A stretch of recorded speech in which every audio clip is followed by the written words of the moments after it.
राहुल सोलापूरकर जिथे दिसेल तिथे ठेचा, अशांना गोळ्या घातल्या पाहिजेत. राहुल सोलापूरकरच्या वादग्रस्त वक्तव्यानंतर उदयनराजे आक्रमक. राहुल सोलापूरकर ही औरंगजेबाची औलाद. फडणवीसांनी अशा लोकांवर देशद्रोहाचा गुन्हा दाखल करावा. खासदार उदयनराजे भोसलेंची मागणी.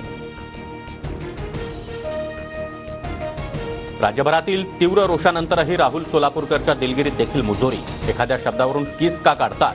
भावना दुखावल्या असल्यास लाच शब्द मागे घेतो. राहुल सोलापूरकरचं वक्तव्य.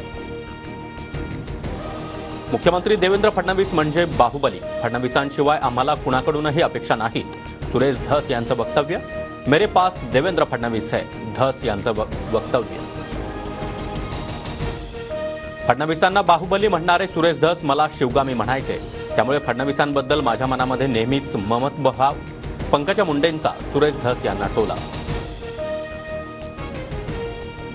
दिल्ली विधानसभेच्या 70 जागांसाठी दुपारी 3 वाजेपर्यंत 46.55% मतदान. सत्ताधारी आम आदमी पक्षाला भाजप आणि काँग्रेसचं दुहेरी आव्हान. 8 तारखेला निकाल. एकनाथ खडसेंनी रात्री फडणवीसांची भेट घेतली. भेटीमध्ये कोणतीही राजकीय चर्चा झाली नसल्याची माहिती. तर खडसे भाजपात प्रवेश करणार असल्याची जिल्ह्यामध्ये चर्चा. प्रसिद्ध शिवव्याख्याते शिरीष महाराज मोरे यांची आत्महत्या. शिरीष महाराज मोरे हे संत तुकाराम महाराजांचे 11वे वंशज.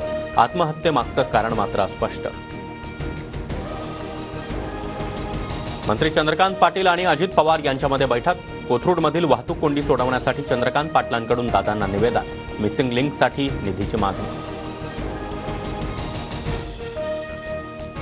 अमेरिका चीनमध्ये व्यापार युद्धाची सुरुवात. चीनी वस्तूंवर 10% अतिरिक्त कर लावताच चीननं देखील अमेरिकन वस्तूंवर 15% अतिरिक्त कर लावला. चीन आता गुगलची देखील चौकशी करणार.